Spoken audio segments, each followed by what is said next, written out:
ਸਤਿ ਸ਼੍ਰੀ ਅਕਾਲ ਜੀ। ਪੰਜਾਬੀ ਰੇਡੀਓ ਤੇ ਪੰਜਾਬੀ ਟੀਵੀ USA ਵੇਖਣਾ ਤੁਸੀਂ ਸ਼ੁਰੂ ਕਰ ਚੁੱਕੇ ਹੋ ਤੇ ਪ੍ਰੋਗਰਾਮ ਲੈ ਕੇ ਹਾਜ਼ਰ ਹਾਂ ਖਬਰ ਤੇ ਨਜ਼ਰ। ਖਬਰ ਤੇ ਨਜ਼ਰ ਪ੍ਰੋਗਰਾਮ ਦੇ ਵਿੱਚ ਵੱਖ-ਵੱਖ ਖਬਰਾਂ ਦਾ ਵਿਸ਼ਲੇਸ਼ਣ ਕਰਨ ਦੇ ਲਈ ਸਾਡੇ ਨਾਲ ਵਿਸ਼ੇਸ਼ ਤੌਰ ਤੇ ਮੌਜੂਦ ਰਹਿੰਦੇ ਨੇ ਸੀਨੀਅਰ ਪੱਤਰਕਾਰ ਮਿੰਟੂ ਗੁਰਸਰੀਆ ਜੀ। ਉਹਨਾਂ ਦਾ ਸਵਾਗਤ ਕਰਦੇ ਹਾਂ ਤੇ ਫਿਰ ਇੱਕ-ਇੱਕ ਖਬਰ ਤੇ ਪਾਵਾਂਗੇ ਚਾਨਣਾ। ਮਿੰਟੂ ਜੀ, ਪਿਆਰ ਭਰੀ ਸਤਿ ਸ਼੍ਰੀ ਅਕਾਲ ਜੀ। ਜੀ ਸ਼ੁਕਰੀਆ ਸਾਰਿਆਂ ਨੂੰ, ਸਤਿ ਸ੍ਰੀ ਅਕਾਲ ਜੀ।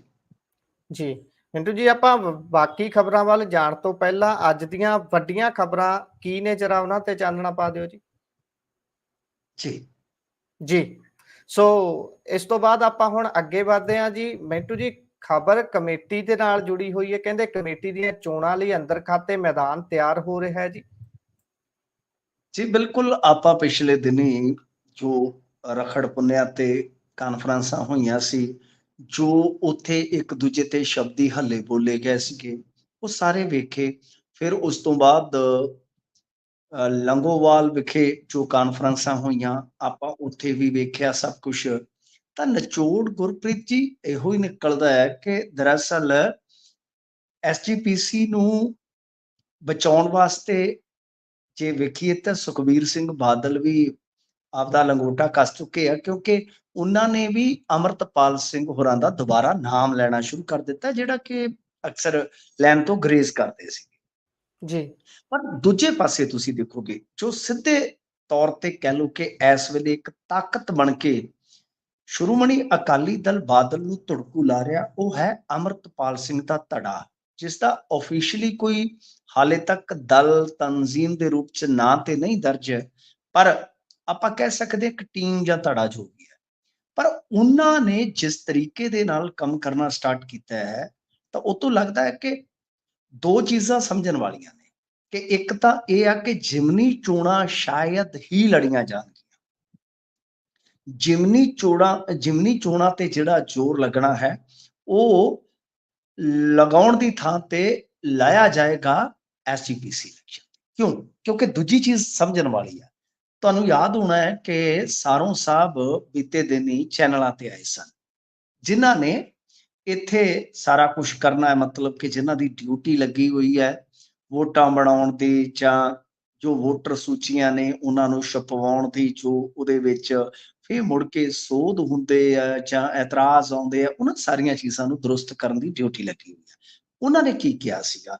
ਬੜੀ ਇੰਟਰਸਟਿੰਗ ਗੱਲ ਉਹਨਾਂ ਨੇ ਕਹੀ ਸੀਗੀ ਕਿ ਦੇਖੋ, ਇਹ ਸਾਰਾ ਕੁਝ ਜਿਹੜਾ ਹੈ 17 ਸਤੰਬਰ 2024 ਤੋਂ ਲੈ ਕੇ 8 ਅਕਤੂਬਰ ਤੱਕ ਜਿਹੜਾ ਹੈ ਨਾ, ਅਸੀਂ ਤਿਆਰ ਕਰ ਦੇਣਾ। ਮਤਲਬ ਕਿ 16 ਤੱਕ ਵੋਟ ਬਣਾਉਣ ਦੀ ਆਖਰੀ ਤਰੀਕ ਹੈ, 17 ਤੋਂ 8 ਅਕਤੂਬਰ ਤੱਕ ਮਤਲਬ ਕਿ ਇਹਨਾਂ ਦੀ ਛਪਾਈ ਹੋ ਜਾਏਗੀ, ਤੇ ਉਸ ਤੋਂ ਬਾਅਦ ਜਿਹੜੇ ਅੰਤਮ ਦਾਅਵੇ ਜਾਂ ਇਤਰਾਜ਼ ਹੁੰਦੇ ਆ, ਉਹ 29 ਅਕਤੂਬਰ ਤੱਕ ਨਵੇੜੇ ਜਾਣਗੇ। ਇਸ ਤੋਂ ਬਾਅਦ 8 ਨਵੰਬਰ 2024 ਤੱਕ ਦਾਅਵਿਆਂ ਤੇ ਇਤਰਾਜ਼ਾਂ ਦਾ ਜਿਹੜਾ ਹੈ ਉਹ ਸਾਰਾ ਖਾਤਮਾ ਹੋ ਜਾਏਗਾ। ਮਤਲਬ ਕਿ ਪਹਿਲਾਂ ਇਤਰਾਜ਼ ਤੇ ਜਿਹੜੇ ਦਰਜ ਕੀਤੇ ਜਾਣਗੇ, ਮੁੜ ਕੇ 8 ਨਵੰਬਰ ਤੱਕ ਨਵੇੜਾ ਹੋ ਜਾਏਗਾ, ਤੇ ਉਸ ਤੋਂ ਬਾਅਦ ਫਿਰ ਯਾਨੀ ਜੋ ਵੀ ਅਨੁਪੂਰਕ ਸੂਚੀਆਂ ਹੋਣਗੀਆਂ 25 ਨਵੰਬਰ 2024 ਤੱਕ ਤਿਆਰ ਕਰਕੇ ਇਹ ਦਾਖਲ ਕਰ ਦਿੱਤੀਆਂ ਜਾਣਗੀਆਂ। ਇਟ ਮੀਨ ਕਿ ਨਵੰਬਰ ਦੇ ਵਿੱਚ ਹੀ ਇਹ ਸਿਫਾਰਿਸ਼ ਕਰ ਦੇਣਗੇ ਸਾਰੋਂ ਸਾਹਿਬ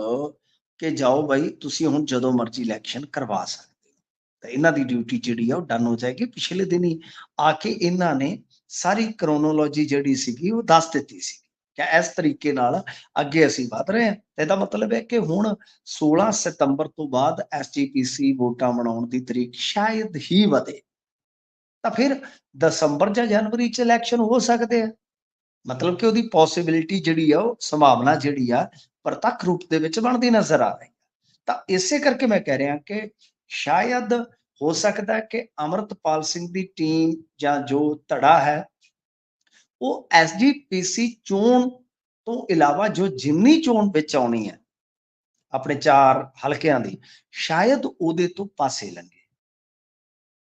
ਤੇ ਦੂਜੀ ਗੱਲ ਕਿ ਕੁਝ ਸਰਵੇ ਵਗੈਰਾ ਜਿਹੜੇ ਆ ਉਹ ਕੀਤੇ ਜਾ ਰਹੇ ਆ ਕਿ ਮਾਈਕਰੋ ਲੈਵਲ ਤੇ, ਜਿਸ ਤਰ੍ਹਾਂ ਮਤਲਬ ਕਿ ਜਥੇ ਕਹਿ ਲਓ, ਜਾਂ ਆਮ ਤੌਰ ਤੇ ਬੂਥ ਲੈਵਲ ਤੇ ਜਿਸ ਤਰ੍ਹਾਂ ਇਹਨਾਂ ਦੀਆਂ ਟੀਮਾਂ ਹੁੰਦੀਆਂ ਨੇ ਸਿਆਸੀ ਤਨਜ਼ੀਮਾਂ ਦੀਆਂ, ਐਸੇ ਵੀ ਗਠਨ ਦੀ ਸਰਗਰਮੀ ਜਿਹੜੀ ਆ ਜ਼ੋਰ ਫੜ ਰਹੀ ਹੈ। ਤਾਂ ਇਹ ਸਾਫ਼ ਹੈ, ਸਪਸ਼ਟ ਹੈ ਕਿ ਸਾਰੂ ਸਾਹਿਬ ਦਾ ਬਿਆਨ ਆ ਜਾਣਾ। ਉਸ ਤੋਂ ਬਾਅਦ ਇਹ ਚੀਜ਼ਾਂ ਕਿ ਇੱਧਰੋਂ ਕਿਤੇ ਨਾ ਕਿਤੇ ਇਸ ਗੱਲ ਦਾ ਇਮਕਾਨ ਵੱਧ ਜਾਣਾ ਕਿ ਹੋ ਸਕਦਾ ਕਿ ਜ਼ਿਮਨੀ ਚੋਣ ਦੀ ਬਜਾਏ ਐਸਜੀਪੀਸੀ ਚੋਣ ਹੀ ਸਿੱਧੀ ਲੜੀ ਜਾਵੇ। ਤਾਂ ਕਿਤੇ ਨਾ ਕਿਤੇ ਕਹਿ ਲਓ ਕਿ ਤਿਆਰੀਆਂ ਤੇ ਹੈਗੀਆਂ। ਸੁਖਬੀਰ ਸਿੰਘ ਬਾਦਲ ਹੋਰੀ ਆਪਣੇ ਪੱਧਰ ਤੇ ਤੁਸੀਂ ਦੇਖੋਗੇ ਤਾਂ ਸਰਗਰਮ ਨੇ, ਤਾਂ ਦੂਸਰੇ ਪਾਸੇ ਜਿਵੇਂ ਆਪਾਂ ਦੇਖ ਰਹੇ ਹਾਂ ਉਧਰੋਂ ਵੀ ਬਿਆਨਬਾਜ਼ੀ ਕਾਫੀ ਤਲਖ ਹੈ, ਕਾਫੀ ਹਮਲਾਵਰ ਹੈ ਤੇ ਸਰਗਰਮੀਆਂ ਵੀ ਜਿਹੜੀਆਂ ਬਹੁਤ ਤੇਜ਼ੀ ਨਾਲ ਵੱਧ ਰਹੀਆਂ ਨੇ। ਤੇ ਦੂਜੇ ਪਾਸੇ ਅੰਦਰ ਖਾਤੇ ਵੀ ਜੋ ਮੈਂ ਤੁਹਾਨੂੰ ਦੱਸਿਆ ਕਿ ਸਰਵੇ ਵਗੈਰਾ ਜਾਂ ਜਥੇ ਵਗੈਰਾ ਬਣਾਉਣ ਦੀ ਉਹ ਸਾਰੀ ਰਣਨੀਤੀ ਜਿਹੜੀ ਹੈ ਉਹ ਘੜ ਕੇ ਅਮਲ ਚ ਲਿਆਉਣੀ ਸਟਾਰਟ ਕਰ ਦਿੱਤੀ ਗਈ। ਜੀ, ਸੋ ਅੱਗੇ ਵਧੀਏ ਤਾਂ ਗੱਲ ਲਾਰੈਂਸ ਬਿਸ਼ਨੋਈ ਦੀ ਇੰਟਰਵਿਊ ਦੀ ਕਰੀਏ। ਬੜਾ ਰੌਲਾ ਪਿਆ ਤੇ ਕਈ ਬਿਆਨ ਤਾਂ ਵੈਸੇ ਹੀ ਹਵਾ 'ਚ ਦੇ ਦਿੱਤੇ ਗਏ ਕਿ ਇੱਥੇ ਤਾਂ ਹੋਈ ਨਹੀਂ ਇੰਟਰਵਿਊ, ਬਾਲ ਵੱਡੇ ਸੀ, ਛੋਟੇ ਸੀ, ਕੱਪੜੇ ਹੋਰ ਸੀ। ਪਰ ਹੁਣ ਦੋਨੋਂ ਹੀ ਇੰਟਰਵਿਊ ਦਾ ਪਤਾ ਲੱਗ ਚੁੱਕਿਆ ਤੇ ਦੂਜੀ ਇੰਟਰਵਿਊ ਦਾ ਕਿੱਥੇ ਕੁ ਜਾ ਕੇ ਪੈੜ ਮਿਲੀ ਹੈ ਜੀ? ਹਾਂਜੀ ਦੇਖੋ, ਇਹ ਪੈੜ ਜਿਹੜੀ ਗਈ ਆ ਉਹ ਗਵਾਂਢੀ ਵੱਲ ਨੂੰ ਗਈ ਆ। ਜਿਵੇਂ ਅੱਗੇ ਪੁਰਾਣੇ ਸਮੇਂ 'ਚ ਚੋਰੀ ਹੋ ਜਾਂਦੀ ਸੀਗੀ ਤੇ ਕਈ ਵਾਰ ਚੋਰੀ ਕਰਨ ਵਾਲਾ ਗਵਾਂਢੀ ਖੇਤ ਵਾਲਾ ਹੀ ਹੁੰਦਾ ਸੀ ਤੇ ਫਿਰ ਖੋਜੀ ਆਉਂਦੇ ਸਨ, ਖੁਰਾ ਨੱਪਿਆ ਹੁੰਦਾ ਸੀਗਾ ਤੇ ਫਿਰ ਉਹ ਚਲਾ ਕੇ ਦੇਖਦੇ ਹੁੰਦੇ ਸਨ ਤੇ ਪੈੜ ਉੱਥੋਂ ਹੀ ਸ਼ਬਦ ਨਿਕਲਦਾ ਹੈ ਕਿ ਪੈੜ ਦੇਖੀਏ।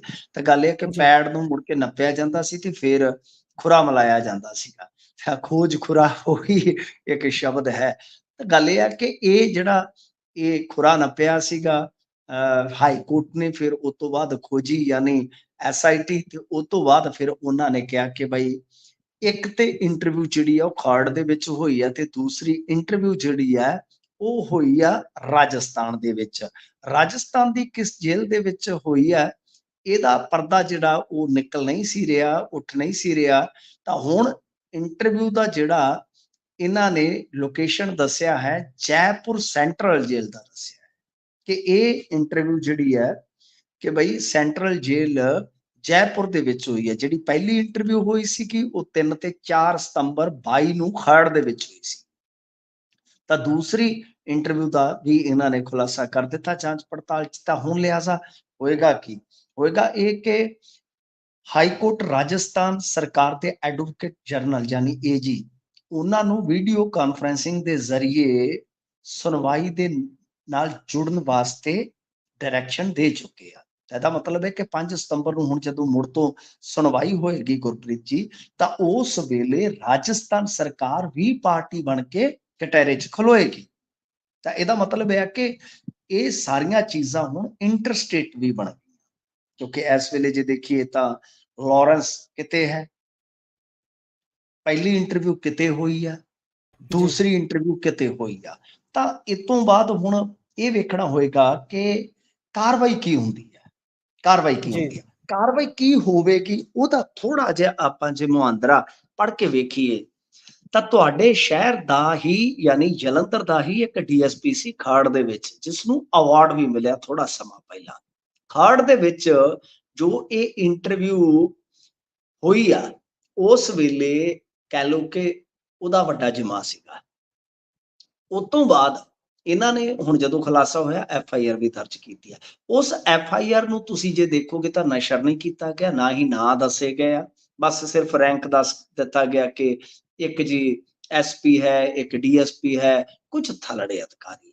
ਪਰ ਜੋ ਮੇਰੇ ਕੋਲ ਇਨਫੋਰਮੇਸ਼ਨ ਹੈ ਕਿ ਜਿਹੜਾ ਉਹ ਜਲੰਧਰੀਆ ਡੀਐਸਪੀ ਹੈ, ਜਿਹੜਾ ਚਰਚਿਤ ਡੀਐਸਪੀ ਹੈ, ਉਹ ਇਸ ਵੇਲੇ ਮੁਲਕ ਛੱਡ ਚੁੱਕਾ ਹੈ।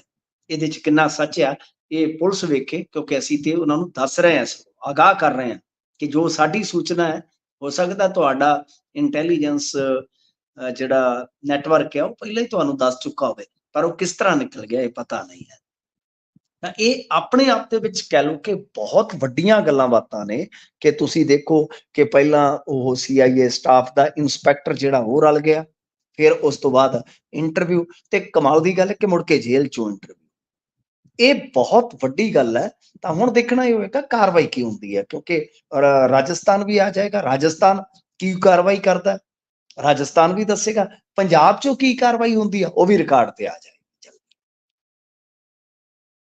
ਜੀ। ਸੋ ਵੇਖਾਂਗੇ ਹੁਣ ਬਣਦਾ ਕੀ ਆ, ਜਦੋਂ ਪੇਸ਼ੀਆਂ ਪੈਣਗੀਆਂ ਪਤਾ ਤਾਂ ਫੇਰ ਲੱਗੂਗਾ। ਤਾਂ ਅੱਗੇ ਵਧੀਏ, ਗੱਲ ਕਰੀਏ ਜੀ। ਪੰਜਾਬ ਸਰਕਾਰ ਦੀ ਰਿਪੋਰਟ ਹਾਈ ਕੋਰਟ ਵੱਲੋਂ ਨਾਮਨਜ਼ੂਰ ਕਰ ਦਿੱਤੀ ਗਈ ਹੈ ਜੀ। ਕਿਹੜੀ ਹੈ ਇਹ ਰਿਪੋਰਟ? ਇਹ ਰਿਪੋਰਟ ਹੈ ਪਾਣੀਆਂ ਨੂੰ ਲੈ ਕੇ। ਪਾਣੀ ਦੀ ਕਹਾਣੀ ਤੁਹਾਨੂੰ ਪਤਾ ਹੀ ਆ ਕਿਸ ਤਰ੍ਹਾਂ ਵਿਗੜੀ ਹੋਈ ਆ। ਵੈਸੇ ਤੇ ਕਿਹਾ ਜਾਂਦਾ ਜਲ ਹੈ ਤੋ ਕਲ ਹੈ, ਪਰ ਪਾਣੀ ਦੀ ਕਹਾਣੀ ਜਿਹੜੀ ਆ ਉਹ ਪੁਰਾਣੀ ਹੋ ਗਈ ਆ, ਪਰ ਪਾਣੀ ਜਿਹੜਾ ਉਹ ਸ਼ੁੱਧ ਨਹੀਂ ਹੋ ਰਿਹਾ। ਦਰਅਸਲ ਕੀ ਹੈ ਕਿ ਧਰਤੀ ਹੇਠਲਾ ਪਾਣੀ ਜਿਹੜਾ ਹੈ ਉਹ ਬਹੁਤ ਸਾਰੀਆਂ ਰਸਾਇਣਿਕ ਧਾਤਾਂ ਦਾ ਮਾਰਿਆ ਹੋਇਆ ਹੈ। ਜੇ ਆਪਾਂ ਦੇਖੀਏ ਉਹਦੇ ਵਿੱਚ ਕਈ ਜ਼ਹਿਰੀਲੇ, ਕਈ ਰਸਾਇਣ ਇਸ ਤਰ੍ਹਾਂ ਦੇ ਆ ਜਿਹੜੇ ਮਨੁੱਖੀ ਸਿਹਤ ਨੂੰ ਬਹੁਤ ਜ਼ਿਆਦਾ ਹਾਨੀ ਪਹੁੰਚਾਉਂਦੇ ਆ। ਤਾਂ ਇਹ ਇੱਕ ਰਿਪੋਰਟ ਜਿਹੜੀ ਸੀਗੀ ਉਹ ਪੰਜਾਬ ਸਰਕਾਰ ਨੇ ਪਿੱਛੇ ਜੇ ਸਬਮਿਟ ਕੀਤੀ ਸੀ, ਜਿਸ ਨੂੰ ਨਾਮਨਜ਼ੂਰ ਕੀਤਾ ਹੈ। ਗੁਰਪ੍ਰੀਤ ਜੀ, ਇਹ ਗੱਲਾਂ ਕਿਉਂਕਿ ਹੁਣ ਸਾਡਾ ਵੀ ਕਾਫੀ ਲੰਬਾ ਅਰਸਾ ਹੋ ਗਿਆ ਇਸ ਖੇਤਰ 'ਚ, ਚੀਜ਼ਾਂ ਯਾਦ ਰਹਿ ਜਾਂਦੀਆਂ। ਜੇ ਮੈਂ ਭੁੱਲਦਾ ਨਹੀਂ ਤਾਂ ਇਹ 2010 ਦੇ ਵਿੱਚ ਪਟੀਸ਼ਨ ਪਈ ਸੀਗੀ। ਤੁਸੀਂ ਹਿਸਾਬ ਲਾ ਲਓ ਕਿ 2010 ਤੋਂ ਲੈ ਕੇ ਜੇ ਉਦਣ ਮੁੰਡਾ ਜੰਮਿਆ ਹੋਵੇ ਪਟੀਸ਼ਨ ਵਾਲੇ ਦਿਨ, ਤੇ ਅੱਜ ਜੀ ਉਹ ਕਹਿੰਦਾ ਹੋਣਾ ਪਾਪਾ ਮੈਨੂੰ ਹਾਂਡਾ ਲੈ ਕੇ ਤੇ ਪਾਪਾ ਮੈਨੂੰ ਯਾਮਾ ਲੈ ਕੇ ਦੇ। ਜੀ ਇੰਨਾ ਜੀ ਵੱਡਾ ਹੋ ਗਿਆ ਹੋਵੇਗਾ। ਹਾਲਾਂਕਿ ਭਾਵੇਂ ਉਹ ਕਹਿੰਦਾ ਹੋਵੇ ਚਲਾਨ ਕਰ ਦੇਣ ਜੋ ਮਰਜ਼ੀ, ਭਾਵੇਂ ਤੈਨੂੰ 3 ਸਾਲ ਦੀ ਸਜ਼ਾ ਹੋ ਜਾਵੇ, ਮੈਨੂੰ ਤੇ ਆ ਲੈ ਕੇ ਦੇ, ਮਤਲਬ ਕਿ ਏਡਾ ਵੱਡਾ ਹੋ ਚੁੱਕਾ ਹੋਵੇਗਾ। ਤੇ ਇਹਦਾ ਨਿਬੇੜਾ ਕੀ ਹੈ ਕਿ ਹਾਲੇ ਤੱਕ ਰਿਪੋਰਟਾਂ ਬਣ ਰਹੀਆਂ ਨੇ ਤੇ ਰਿਪੋਰਟਾਂ ਨਾਮਨਜ਼ੂਰ ਹੋ ਰਹੀਆਂ ਨੇ। ਦਰਅਸਲ ਕੀ ਸੀਗਾ ਕਿ ਹਾਈ ਕੋਰਟ ਦੇ ਵਿੱਚ ਜਦੋਂ ਉਸ ਟਾਈਮ 'ਚ ਨਾ ਜਦੋਂ ਤੁਸੀਂ ਉਹ ਇੱਕ ਨਾਸਿਰੁੱਦੀਨ ਸ਼ਾਹ ਦੀ ਫਿਲਮ ਵੀ ਹੈ ਤੇ ਇਸ ਤੋਂ ਇਲਾਵਾ ਕੈਂਸਰ ਟ੍ਰੇਨ ਤੁਸੀਂ ਸੁਣਿਆ ਹੋਣਾ। ਇਹ ਉਹ ਦੌਰ ਸੀ ਜਦੋਂ ਇਹ ਚੀਜ਼ਾਂ ਨਿਕਲ ਕੇ ਬਾਹਰ ਆ ਰਹੀਆਂ ਸੀ, ਤਾਂ ਸਾਡੇ ਵਾਸਤੇ ਉਦੋਂ ਨਵੀਆਂ ਸੀ। ਉਦੋਂ ਇੱਕ ਪਟੀਸ਼ਨ ਜਿਹੜੀ ਆ ਉਹ ਪਈ ਸੀਗੀ ਕਿ ਕੈਂਸਰ ਬਹੁਤ ਜ਼ਿਆਦਾ ਵੱਧ ਰਿਹਾ ਹੈ, ਖਾਸ ਤੌਰ ਤੇ ਮਾਲਵਾ ਖੇਤਰ ਦੇ ਵਿੱਚ, ਕਿਉਂਕਿ ਪਾਣੀ 'ਚ ਯੂਰੇਨੀਅਮ ਹੈ। ਤਾਂ ਇਹਦੀ ਹਾਈ ਕੋਰਟ ਨੇ ਭਾਂਬਾ ਪਰਮਾਣੂ ਖੋਜ ਕੇਂਦਰ ਹੈ ਜਿਹੜਾ, ਜਿਸ ਨੂੰ BARC ਵੀ ਕਹਿ ਦਿੰਦੇ ਆਪਾਂ, ਕਿ ਮਾਲਵਾ ਦੇ ਖੇਤਰ 'ਚ ਤੁਸੀਂ ਜਾ ਕੇ ਪਰਖ ਕਰੋ। ਬਠਿੰਡਾ, ਫਿਰੋਜ਼ਪੁਰ, ਫਰੀਦਕੋਟ, ਮਾਨਸਾ ਇਤਿਆਦਿਕ ਇਹ ਇਲਾਕਾ ਆ ਗਿਆ। ਫਿਰ ਇਹਨਾਂ ਨੇ ਨਮੂਨੇ ਲਏ ਸਨ। ਇਹਨਾਂ ਨਮੂਨਿਆਂ 'ਚ 35% ਯੂਰੇਨੀਅਮ ਪਾਇਆ ਗਿਆ ਸੀ। ਯਾਨੀ ਜਿੰਨੇ ਨਮੂਨੇ ਸੀ ਟੋਟਲ 1500, ਤਾਂ ਉਹਦਾ 35% ਕੱਢ ਲਓ। ਤੇ ਸਭ ਤੋਂ ਵੱਧ ਜਿਹੜਾ ਸੀਗਾ ਉਹ ਬਠਿੰਡਾ ਜ਼ਿਲ੍ਹਾ ਅਫੈਕਟਡ ਸੀਗਾ। ਐਟੋਮਿਕ ਐਨਰਜੀ ਰੈਗੂਲੇਟਰੀ ਬੋਰਡ ਦੇ ਮੁਤਾਬਕ ਪੀਣ ਵਾਲੇ ਪਾਣੀ ਵਿੱਚ ਯੂਰੇਨੀਅਮ ਦੀ ਮਾਤਰਾ 60 ppb ਤੋਂ ਵੱਧ ਨਹੀਂ ਹੋਣੀ ਚਾਹੀਦੀ, ਪਰ ਬਠਿੰਡੇ 'ਚ ਇਹ ਜਿਹੜਾ ਪਾਣੀ ਸੀਗਾ ਇਹਦੇ ਵਿੱਚ ਇਹ ਮਾਤਰਾ 10 ਗੁਣਾ ਜ਼ਿਆਦਾ 684 ppb ਪਾਈ ਗਈ, ਜਿਹੜਾ ਕਿ ਪਾਣੀ ਪੀਣ ਯੋਗ ਨਹੀਂ ਰਹਿੰਦਾ ਸੀ। ਤਾਂ ਇਸ ਤੋਂ ਬਾਅਦ ਹਾਈ ਕੋਰਟ ਨੇ ਇਹ ਸਾਫ਼ ਸੁਥਰਾ ਪਾਣੀ ਲੋਕਾਂ ਨੂੰ ਮੁਹੱਈਆ ਕਰਵਾਉਣ ਵਾਸਤੇ ਕਿਹਾ ਸੀਗਾ। ਇਹਨਾਂ ਨੇ ਜਾਣਕਾਰੀ ਦਿੱਤੀ ਤਾਂ ਉੱਥੇ ਫਿਰ ਦੱਸਿਆ ਕਿ ਹੁਣ ਤੱਕ ਪੀਣ ਵਾਲੇ ਪਾਣੀ ਵਿੱਚ ਯੂਰੇਨੀਅਮ ਦੀ ਸਮੱਸਿਆ ਦੀ ਜਾਂਚ ਸਿਰਫ ਮਾਲਵੇ ਤੱਕ ਸੀਮਤ ਹੈ। ਮਤਲਬ ਕਿ ਹਾਈ ਕੋਰਟ ਨੇ ਕਿਹਾ ਕਿ ਤੁਸੀਂ ਸਾਰੇ ਪਾਸੇ ਜਾਂਚ ਕਰਾਓ, ਸਾਰੇ ਪੰਜਾਬ 'ਚ, ਤੇ ਪੀਣ ਵਾਲੇ ਸ਼ੁੱਧ ਪਾਣੀ ਦਾ ਪ੍ਰਬੰਧ ਕਰੋ। ਤਾਂ ਫਿਰ ਜਿਹੜਾ ਅਦਾਲਤੀ ਮਿੱਤਰ ਸੀਗਾ ਉਸਨੇ ਦੱਸਿਆ ਕਿ ਇਹਨਾਂ ਨੇ ਆਪਣੀ ਜਾਂਚ ਦਾ ਦਾਇਰਾ ਜਿਹੜਾ ਉਹ ਮਾਲਵੇ ਤੱਕ ਹੀ ਸਮੇਟ ਦਿੱਤਾ। ਸੋ ਇਸ ਵਾਸਤੇ ਉਹ ਜਿਹੜੀ ਰਿਪੋਰਟ ਸੀ ਉਹ ਨਾਮਨਜ਼ੂਰ ਕੀਤੀ ਹੈ ਤੇ ਨਵੇਂ ਸਿਰੇ ਤੋਂ ਹੁਣ ਇਹ ਰਿਪੋਰਟ ਦੇਣਗੇ। ਜੀ। ਸੋ ਮਿੰਟੂ ਜੀ, ਖਬਰ ਨਿਕਲ ਕੇ ਆ ਰਹੀ ਹੈ ਕਿ ਲਗਜ਼ਰੀ ਫਲੈਟ ਖਰੀਦਣੇ ਨੇ ਸਰਕਾਰ ਨੇ, ਮਾਜਰਾ ਕੀ ਹੈ ਜੀ ਸਾਰਾ? ਆ ਵੇਖੋ, ਗੱਲ ਇਹ ਆ ਕਿ ਹੁਣ ਜਿਹੜੇ ਮਾਨ ਸਾਹਿਬ ਆ ਉਹ ਆਮ ਤੋਂ ਲਗਜ਼ਰੀ ਹੋ ਗਏ ਨੇ। ਪਹਿਲਾਂ ਉਹ ਆਮ ਮਾਨ ਸੀਗੇ, ਹੁਣ ਉਹ ਲਗਜ਼ਰੀ ਮਾਨ ਨੇ। ਤਾਂ ਫਿਰ ਲਗਜ਼ਰੀ ਗੱਲਾਂ ਹੋਣਗੀਆਂ, ਉੱਚੀਆਂ ਨੇ ਗੱਲਾਂ ਤੇਰੇ ਯਾਰ ਦੀਆਂ, ਹੁਣ ਗੱਲਾਂ ਉੱਚੀਆਂ ਹੀ ਹੋਣਗੀਆਂ ਸਭ। ਤਾਂ ਗੱਲ ਇਹ ਆ ਕਿ ਬਈ ਮੁੱਖ ਮੰਤਰੀ ਦੇ ਪੂਲ ਵਿੱਚ ਇਹ ਫਲੈਟ ਆਉਣਗੇ। 167 ਲਗਜ਼ਰੀ ਫਲੈਟ ਖਰੀਦਣ ਜਾ ਰਹੀ ਹੈ ਸਰਕਾਰ 150 ਕਰੋੜ ਰੁਪਏ ਦੀ ਲਾਗਤ ਦੇ ਨਾਲ। ਜਿਹੜੀ ਸਰਕਾਰ ਕਰਜ਼ੇ ਦੀਆਂ ਫੌੜੀਆਂ ਦੇ ਨਾਲ ਚੱਲਦੀ ਆ, ਮਤਲਬ ਕਿ ਉਹਨੇ ਜੇ ਰੋਜ਼ਾਨਾ ਦੀ ਕੋਈ ਕਿਰਿਆ ਵੀ ਕਰਨੀ ਹੈ ਤਾਂ ਉਹਨੂੰ ਫੌੜੀਆਂ ਦੇ ਸਹਾਰੇ, ਸਮਝਦੇ ਹੋ ਨਾ, ਜਿਵੇਂ ਇੱਕ ਮਨੁੱਖ ਰੋਜ਼ਾਨਾ ਦੀ ਕਿਰਿਆ ਸਾਧਦਾ ਹੈ, ਤਾਂ ਜੇ ਸਰਕਾਰ ਨੇ ਰੋਜ਼ਾਨਾ ਦੀ ਕਿਰਿਆ ਸਾਧਨੀ ਹੈ ਨਾ, ਉਹਦੇ ਵਾਸਤੇ ਵੀ ਉੱਠ ਕੇ ਆਪ ਨਹੀਂ ਵਾਸ਼ਰੂਮ ਤੱਕ ਜਾ ਸਕਦੀ, ਬਲਕਿ ਉਹਨੂੰ ਫੌੜੀਆਂ ਤੇ ਜਾਣਾ ਪੈਣਾ। ਇਹ ਫੌੜੀਆਂ ਤੋਂ ਜਲਦੀ ਵੀਲ ਚੇਅਰ ਤੇ ਵੀ ਜਾ ਸਕਦੇ ਆ, ਜਿਸ ਤਰ੍ਹਾਂ ਦੇ ਹਾਲਾਤ ਆ। ਹੁਣ ਦੇਖੋ ਚੱਕਰ ਕੀ ਹੈ, ਬੜਾ ਸਿੰਪਲ ਹੈ ਇਹਨੂੰ ਸਮਝਣਾ, ਕਿ ਆਪਣੀ ਜਿਹੜੀ ਰਾਜਧਾਨੀ ਹੈ ਉਹ ਚੰਡੀਗੜ੍ਹ ਆ, ਪਰ ਉਹਦਾ ਜਿਹੜਾ ਪ੍ਰਸ਼ਾਸਕੀ ਇੱਕ ਤਰ੍ਹਾਂ ਨਾਲ ਕਹਿ ਲਓ ਕੰਟਰੋਲ ਆ, ਉਹ ਕੇਂਦਰ ਦਾ ਬਣ ਜਾਂਦਾ, ਯੂਟੀ ਦਾ ਬਣ ਜਾਂਦਾ ਹੈ।